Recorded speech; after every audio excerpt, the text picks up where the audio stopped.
Doctor Narayan Raju YouTube channel में आप सबका स्वागत करता हूँ। आज का विषय है प्रमुख नाटककार शंकर शेष द्वारा रचित कोमल गांधार में चित्रित गांधारी के विभिन्न आयामों के बारे में मैं अभी चर्चा करने जा रहा हूँ। आप सबको विदित है यह शंकर शेष इस कोमल गांधार की मितकीय कथा के माध्यम से आधुनिक नारी की समस्याओं के बारे में चित्रित किया है। इसके बारे में अब अभी हम देखेंगे। आधुनिक युग में विज्ञान के विकास से प्राप्त वैज्ञानिक चिंतन पद्धति के कारण अंग्रेजों की सभ्यता और संस्कृति के प्रभाव के कारण नारी जीवन में काफ़ी बदलाव आया। नारी के अपने दृष्टिकोण में मूल्य चिंतन में भी परिवर्तन आया। अब वह भी वैयक्तिक स्वतंत्रता की महत्ता को पहचान कर मनोवांछित दिशा में अग्रसर हो रही है। पर नारी जीवन की यह विडंबना है कि पुरुष सत्तात्मक समाज में पारिवारिक जीवन में भी नहीं, वैयक्तिक जीवन में भी शोषण का शिकार हुए बिना, अंतर्बाह्य यातनाओं से ग्रस्त हुए बिना अपनी कोई विशेष छवि इतिहास के पात्रों पर अंकित करने में सफल नहीं है, चाहे वह शिक्षित हो या अशिक्षित, अच्छा उच्च वर्ग के हो या निम्न वर्ग की। नाटककार डॉक्टर शंकर शेष ने कोमल गांधार नाटक के माध्यम से भारतीय समाज में परंपरा से ग्रस्त हुई नारी जीवन की आंतरिक एवं बाह्य स्थिति से संबंधित विभिन्न पक्षों का चित्रण अत्यंत सफलतापूर्वक किया है। गांधारी के चरित्र में हमें स्त्री सुलभ मत्सर तथा स्पर्धा भाव के भी दर्शन होते हैं। गांधारी जाने अनजाने ही कुंती से स्पर्धा करने लगती है। उसके चरित्र का यह पहलू सर्वथा स्वाभाविक, नितांत सहज और सर्वसामान्य है। यहाँ उसके चरित्र में चित्रित तथाकथित असाधारण दृढ़ता आदि कुछ भी नहीं है। यथा शकुनी कहते हैं, कुंती सब कुछ खोकर बहुत कुछ जीत गई। शकुनी के इस विचार को वह स्वीकार नहीं करते हुए गांधारी इस बात पर विश्वास कराना चाहती है कि कुंती नहीं जीत पाएगी। यथा गांधारी, नहीं शकुनी, कुंती नहीं जीत पाएगी, मैं कहती हूँ कुंती नहीं जीत पाएगी। ऐसे सोचने और कहने के पीछे क्या उसका स्पर्धा भाव ही कार्यरत नहीं है? उसकी मत्सराग्नि में घी डालने का काम धृतराष्ट्र कदम कदम पर उसकी तुलना कुंती से करके करता रहता था। केवल धृतराष्ट्र ही नहीं, उसका अपना बेटा भी उसके मत्सर भाव को ठेस पहुंचाता है। निम्नलिखित उदाहरण से यह स्पष्ट साबित होता है। यथा दुर्योधन, आखिरी कुंती ने पांडवों को लड़ना नहीं सिखाया। कहाँ रह गया अधूरापन हमारे जीवन में? रह रह कर कुंती प्रतिमा उभरती है मन में। ऐसा क्या किया उसने कि बिना बाप के बच्चे जीत गए और हम भेड़ों के जत्थे की तरह मार दिए गए। मत्सर, स्वार्थ या तुलना केवल वहाँ संभव है जहाँ साम्य है। कुंती और गांधारी के बीच साम्य अनेक बातों को लेकर है। दोनों ही राजकन्याएं हैं, कुरुवंश की पुत्र वधुएं हैं और दोनों के साथ चल हुआ है। एक का पति अंधा तो दूसरा का रोगी। ऐसा होते हुए भी दोनों में अंतर अथवा वैषम्य किस धरातल पर है? गांधारी के मत्सर भाव और दोनों के बीच तुलना का क्या कारण है? स्पष्ट है कि कुंती ने अपने दुख को जड़ता और संज्ञाहीनता की भाषा नहीं दी। उसने उसका उदात्तीकरण किया और निराशा में उसने जीवन की एक सार्थक व्याख्या ढूंढी। किंतु गांधारी ने अपने दुख में जीवन की गतिशीलता को नकार दिया। वह अपने जीवन के प्रति उदासीनता और कड़वाहट आजन्म उगलती रही और अनगिनत अनदेखी दीवारों में जकड़ती गई। महाभारत की गांधारी ने स्वेच्छा से आंखों पर पट्टी बांधी और जहां स्वेच्छा से स्थिति को स्वीकार किया जाता है वहां विद्रोह की गुंजाइश नहीं होती। लेकिन कोमल गांधार के साथ विश्वासघात हुआ है। यहाँ एक बात को स्पष्ट करना जरूरी है कि यद्यपि आलोच्य नाटक में नाटककार ने मिथकीय चरित्रों तथा घटनाओं को चुना है, तथापि उनमें थोड़ा सा परिवर्तन किया। परिवर्तन यह है कि प्रस्तुत नाटक में गांधारी को धृतराष्ट्र के अंधेपन की सूचना ना तो उसका पिता देता है और ना भाई। इसके विपरीत वह इस बात को अपनी दासी द्वारा जानती है और इसलिए हम कह सकते हैं कि उसके साथ विश्वासघात हुआ है और यही उसमें प्रतिशोध का बीज बोया गया है और इसी में इस मिथकीय चरित्र के आधुनिक बोध की जड़ें हैं। आलोच्य नाटक में गांधारी के अस्तित्व को पूर्ण रूप से नकार दिया गया है, इसलिए वो क्षुब्ध है। वह विद्रोह कर उन समस्त लोगों को यह अनुभव कराना चाहती है कि स्त्री पर अन्याय करने का नैसर्गिक अधिकार उन्हें प्राप्त नहीं है। इस संदर्भ में डॉक्टर सुनील कुमार लवटे अपनी पुस्तक नाटककार शंकर शेष में लिखते हैं कि पत्नी को पति की जानकारी होना आवश्यक नहीं माना जाता था, तभी तो गांधारी को विवाह की घड़ी तक इस बात का पता नहीं रहता कि उसके लिए मनोनीत पति अंधा है। लेकिन महाभारत कालीन रीति रिवाजों को देखते हुए यही ज्ञात होता है कि तब स्त्री को अपना पति स्वयं चुनने का अधिकार था और इसी हेतु स्वयंवर आयोजन हुआ करता था।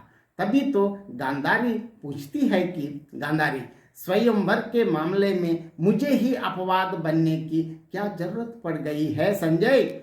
इससे यह स्पष्ट होता है कि गांधारी के साथ छल हुआ था। प्रस्तुत नाटक में नाटककार ने पतिव्रता धर्म की अंतिम व्याख्या के संबोधन से सम्मानित महासती गांधारी के महासतित्व पर आधुनिक दृष्टिकोण से विचार किया है।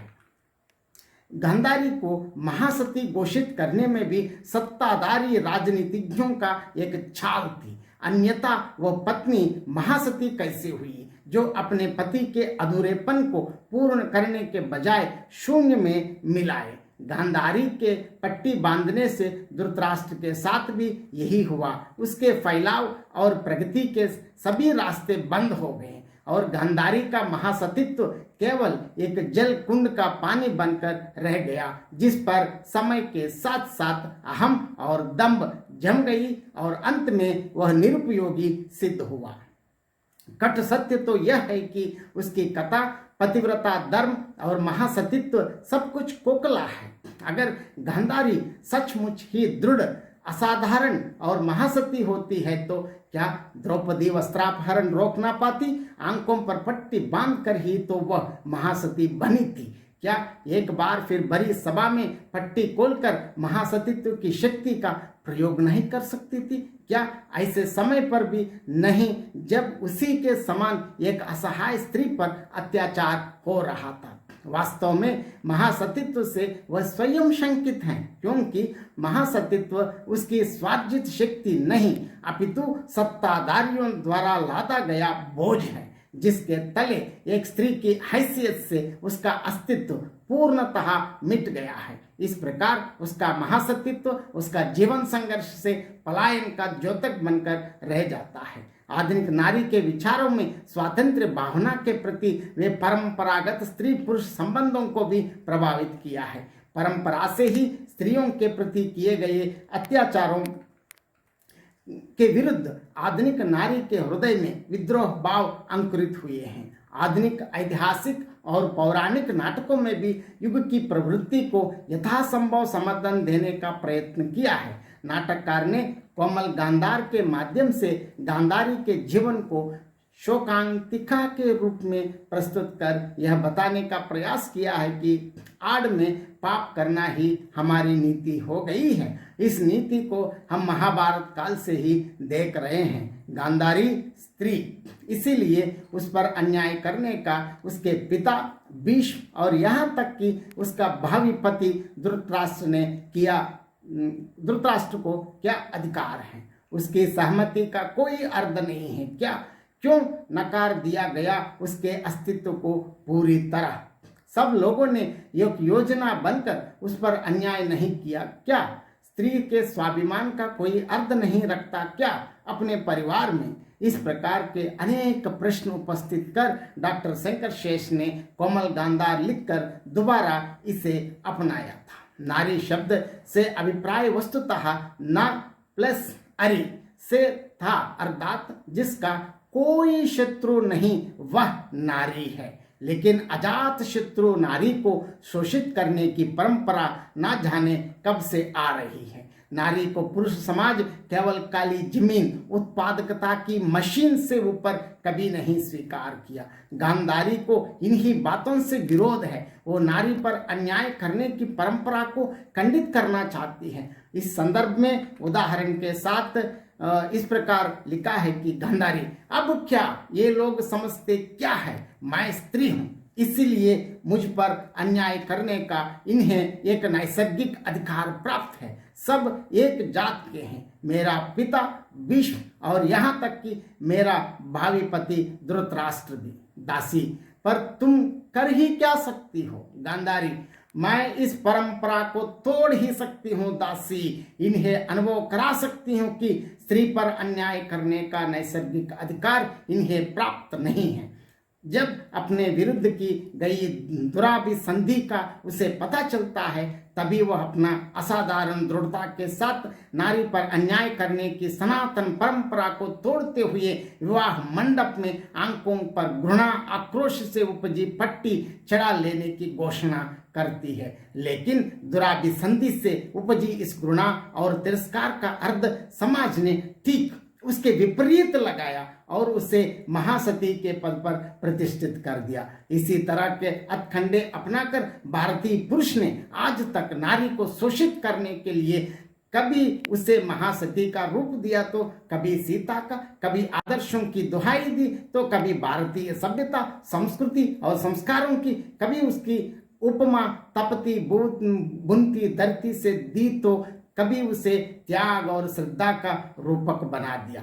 इसलिए शोषण के विरुद्ध आज तक उसका प्रतिरोध सार्वजनिक शक्ति बनकर नहीं उभर सका। वह अपने तिरस्कार को सार्वजनिक भाषा नहीं दे पाई। शिक्षा और आर्थिक स्वातंत्र्य ने आज कम से कम महानगरीय नारी को इतना जागृत और स्वावलंबी अवश्य बना दिया है कि वह अपना ऊपर हो रहे अत्याचार का विरोध कर सके।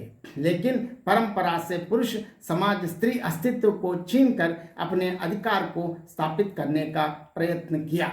गांधारी अपने आक्रोश को इस प्रकार व्यक्त करती है कि गांधारी, मेरी सहमति कोई अर्थ नहीं है क्या? क्यों नकार दिया गया मेरे अस्तित्व को पूरी तरह?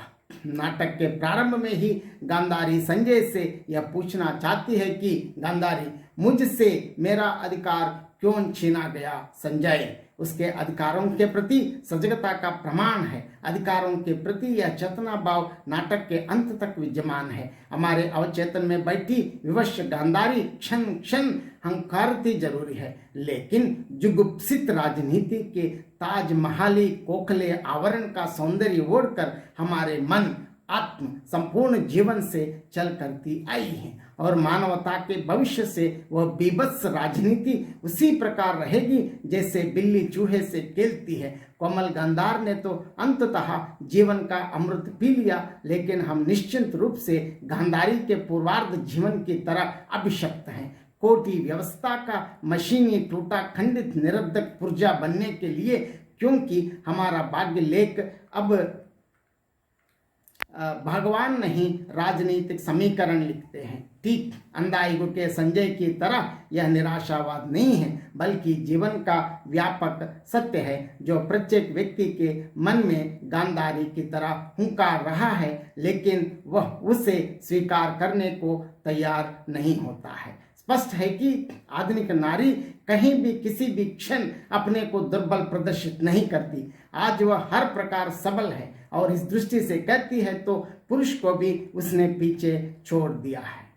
कोमल गांधार नाटक में चित्रित नारी गांधारी भी अपने आप को किसी से कम नहीं समझती, इसीलिए अपने ऊपर रचे गए षड्यंत्र को विरोध करके अन्याय और दमन की अवरोधक शक्ति के रूप में उभरी गांधारी प्राचीन परंपरा को तोड़ती हुई आधुनिक नारी के निकट आ जाती है। नाटककार डॉक्टर शंकर श्रेष्ठ ने इस प्रकार गांधारी के विभिन्न आयामों को अत्यंत सफलतापूर्वक चित्रण किया है। आप सबसे विनम्र निवेदन है कि इस सुनने के बाद आप अपनी प्रतिक्रिया जरूर दीजिए। धन्यवाद।